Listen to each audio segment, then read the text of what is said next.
I've been waiting for the Sony Xperia 1 Mark V for an entire year, basically since the 4 came out, and for one reason. So I love the Xperia 1 Mark IV, my favorite phone of last year. I absolutely love this thing, but I had a lot of frustration with the heating issues when using the camera for video and for camera stuff. So I've been hoping and waiting and praying that the Xperia 1 Mark V would come along and change that. And there's one key thing inside of this phone that makes that possible: the new chip. So we have the Snapdragon 8 Generation 1 in the Xperia 1 Mark IV. It was notorious for having heat-related issues. It caused heating problems for Sony, for OnePlus, for Samsung. Basically, it was a very powerful chip. It was very good, but there was just not enough ability to keep it cool. So here comes the Snapdragon 8 Generation 2 now, and that should hopefully fix everything. It's been amazing in my S23 Ultra. It's been amazing in my OnePlus 11. So I've had quite a bit of experience with it. So much so, I've been counting down the days so I could finally get it in this phone. So what's so great about it? Well, this phone materially, in a lot of ways, is very similar. Now, there are some changes with like the primary sensor on the camera that's supposed to be a lot better. It's supposed to be especially better for low light. They're saying it's 2 times better in low light visibility and reduction in noise and stuff like that. So the camera was already pretty good on the Xperia 1 Mark IV. And fundamentally, this is a camera enthusiast phone. This is a creator, like a content creator phone. This is not like, hey, I just want to go pick one up and I'm just going to casually shoot pictures and stuff, right? It's not going to work out so well for you. You kind of need to be at least halfway decent at taking photos to get good photos out of this thing, or video. But it has amazing capabilities. It has like the continuous zoom. It has the adjustable zoom lenses on here, which is what that is, which is fantastic. Basically, these lenses zoom in and out, optical zoom from 85 millimeter to 125 millimeter, which is fantastic. I used that a lot in the previous phone, especially for shooting outdoor photography and video with like my son playing soccer, lots of cool things like that. So you get that capability. Of course, you get the telephoto, you get the ultra wide, you get the primary, and then you can shoot 4K video on this up to 120 frames per second. But they added lots of stuff. So you can shoot 4K at 24 frames per second, at 25, at 30, at 60, at 120. So just the ability to do all these crazy things, like you can't do that with other phones. You pick up a Samsung phone and it's like you get 30 frames per second, you get 60, maybe you get 24. I can't even remember. I mean, you get 24 and 30 with 8K, but nobody's shooting 8K with a phone. I mean, you can, but not really a whole lot of point in it. So overall, this phone, I haven't tested out the video yet. Like, it's been raining all day. This showed up, and I gotta say a big thanks to Sony for sending this out to me. Like, super duper excited about this. I've never worked with them before. So this is fantastic for me, for the channel, and for those of you who follow along, because y'all get to see this early. It just got announced a couple of days ago, and I did not in my wildest dreams think I would have this phone for several more months, especially considering, well, it comes out in the UK first, so they announced it here on May the 10th, and I believe it's going to be available sometime early June in the UK to the tune of €1,299, which is about $13.99. So it's a little bit cheaper than last year. Hopefully that translates over, because last year I think it was $15.99 here in the States, and that's a lot of money. But it came with, like, I think some creator kit and some other stuff. So I'm hoping that still kind of is available. I'd like to purchase one separately.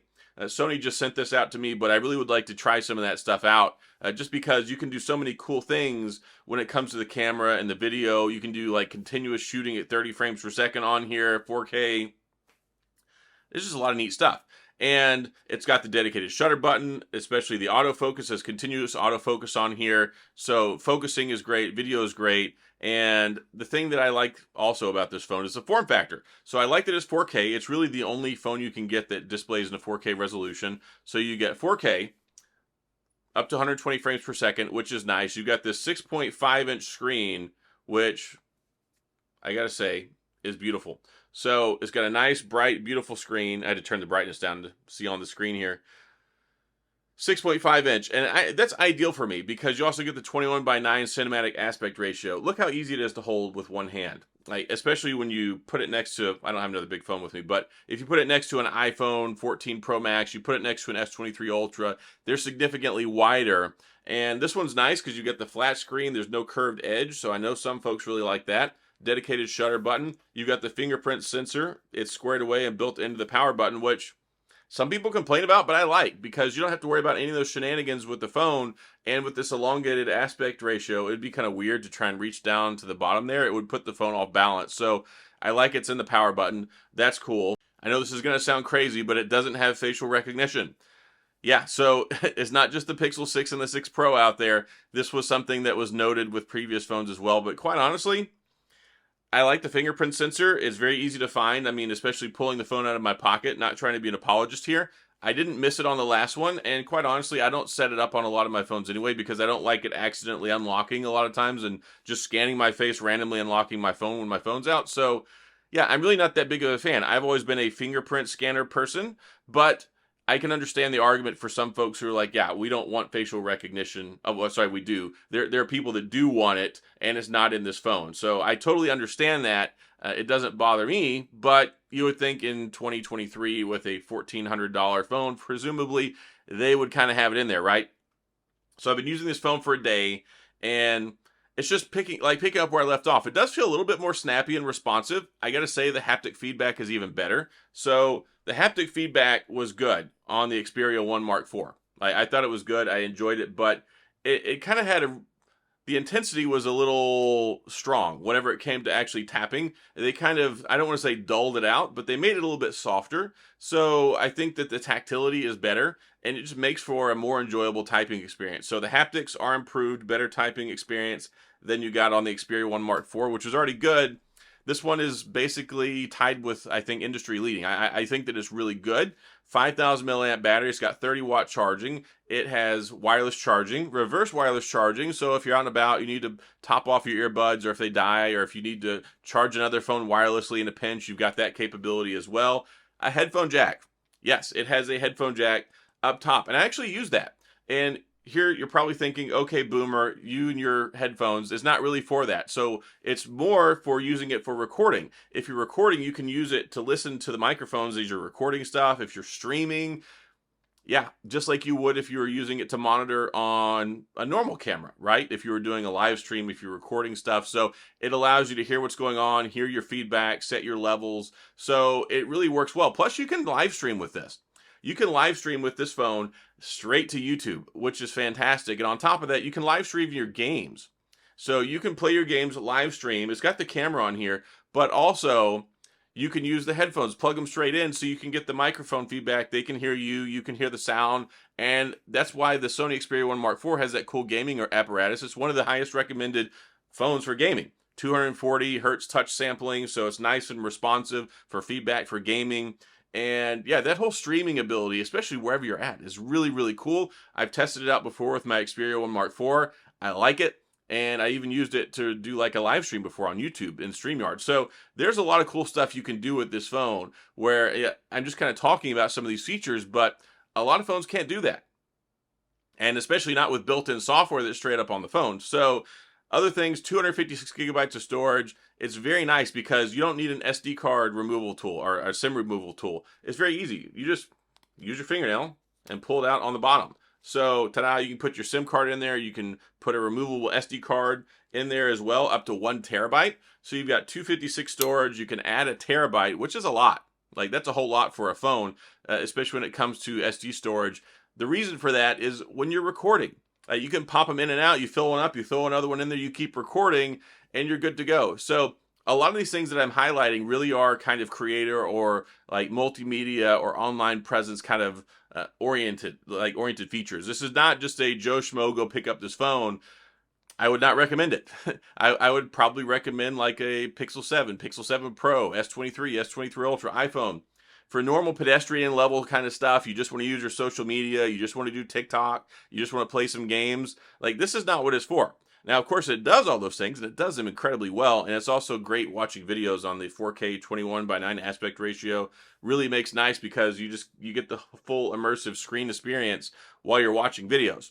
So, yeah, 12 gigabytes of RAM. It's got, also some nice features on here as well. So IP68, and then it's also got a textured Gorilla Glass back. So it's got Gorilla Glass Victus 2 on the front, so the latest and greatest. And then it has Victus on the back, but it has special textured glass. It almost feels like plastic, but this actually adds a lot of grip to it. That was one thing that I really didn't like with the Xperia 1 Mark IV. It's very, very smooth, feels very metal, and I was very worried about dropping it a lot. And they also added these contour lines on the edges as well, all the way around it, so it gives you a better hold on it. And if you're out using it, you're shooting video, you're taking pictures, you need that extra level of security. So that's good. NFC, wireless contactless payments. You get your Bluetooth, all those great things. And then it's got, of course, the Snapdragon 8 Generation 2. I'm expecting a lot of improvement in the heat department for two reasons. One, the Snapdragon 8 Generation 2, of course, is very powerful, but it's like 35% more battery efficient than last year. 35 or 45, I can't remember. And then you've got 60% better thermal management. So I think that Sony realized, they probably watched a handful of my videos with this half-balding old man on YouTube complaining about the heat issues. They address them.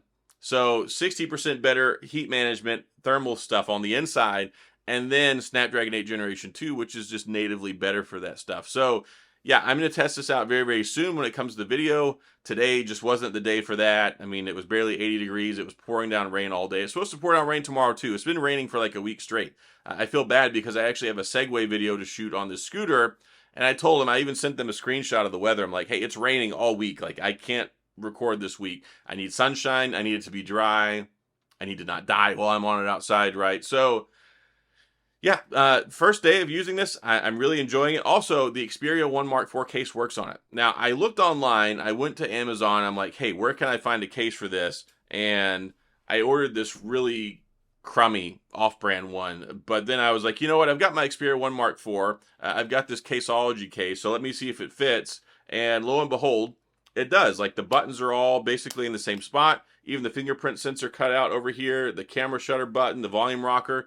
It fits. So I've got this nice Caseology case. The screen basically is exactly the same. So I've ordered a screen protector for it. The glass screen protectors are pretty good on these. So I haven't had any issues before, but I do want that on here because I don't want to scratch it up. And y'all know what my track record has been here lately. It's not been good. But yeah, even the cutouts for the camera is pretty good over here too. And I don't think it's even blocking anything.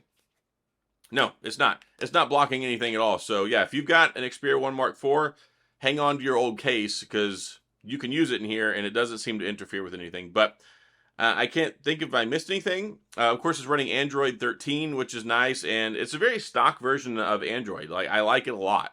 It doesn't feel overly simplistic, but it's not too complex, not a lot of bloatware. And overall, it's been a good experience so far. I've enjoyed it, been very happy with it. And I can't wait to fully test this out, do my review on it, and all that jazz. But yeah, big thanks again for Sony for sending this out. It's a huge help for the channel, and especially I know there's people out there who follow me because of the Sony content. So I'll do a comparison between this at some point in time, the Mark IV versus the Mark V. But this is day one with the Mark V, and day one has been good. I'm very, very happy with it so far. So that's all I've got. If you have any questions or comments, please, of course, go to the comments section. I'll do my best to get back with you. If you enjoyed the video, please hit the like and the subscribe button and the little notification bell if you want updates when new videos come out. And as always, thanks for being here. I appreciate you watching, and I'll see you guys next time.